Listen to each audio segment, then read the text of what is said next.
अस्सलाम वालेकुम रहमतुल्लाह। दोस्तों, आज हम पढ़ेंगे जंग ओहद के बारे में। जंग ओहद मुसलमानों की दूसरी बड़ी जंग है। जंग ओहद से पहले जंग बद्र हुआ।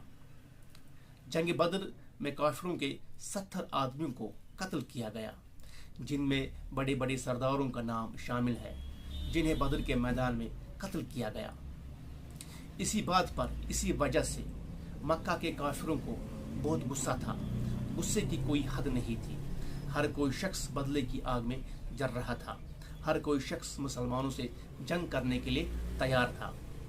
अबू जहल, जिसे बद्र के मैदान में कत्ल किया गया था, इसका बेटा अकरमा और वो लोग जिनके रिश्तेदार बद्र के मैदान में कत्ल किए गए थे, ये सब मिलकर अबू सुफियान के पास जाते हैं।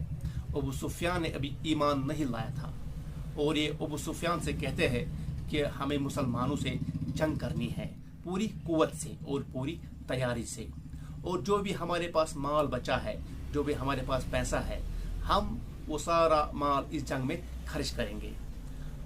अबू सुफियान इनकी राय से मुतमईन होता है, राजी होता है। दोस्तों, उसके बाद ये जंग की तैयारी करने में लग जाते हैं। पूरा 1 साल काफिरों को लगता है ये जंग के लिए तैयार होने में।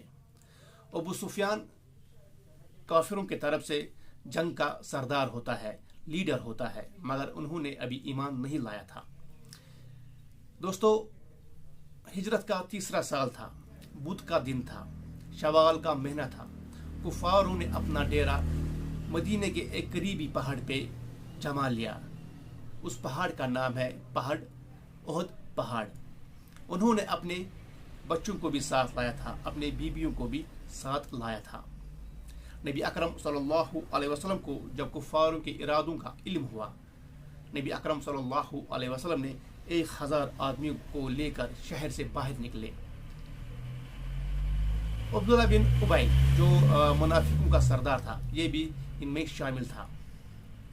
नबी अकरम सल्लल्लाहु अलैहि वसल्लम ने अपने सहाबा से मशवरा किया। अक्सर सहाबा ने अपनी राय दी कि हम ये जंग शहर से बाहर लड़ेंगे, लेकिन अब्दुल्ला बिन उबई और अब्दुल्ला बिन उबई के जो साथी थे, उन्होंने अपना मशवरा दिया कि हम ये जंग शहर में ही लड़ेंगे, यानी शहर में ही लड़ेंगे, दुश्मनों के साथ बाहर नहीं लड़ेंगे। नबी अकरम सल्लल्लाहु अलैहि वसल्लम ने अब्दुल्ला बिन उबई की राय को नकारा, ठुकराया और कहा कि हम ये जंग शहर से बाहर लड़ेंगे, वही बेहतर है।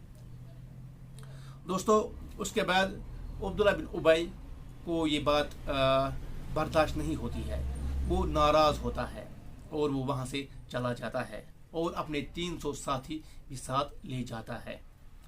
दोस्तों, इस तरह नबी अकरम सल्लल्लाहु अलैहि वसल्लम के पास सिर्फ 700 मुसलमान रह जाते हैं, या 700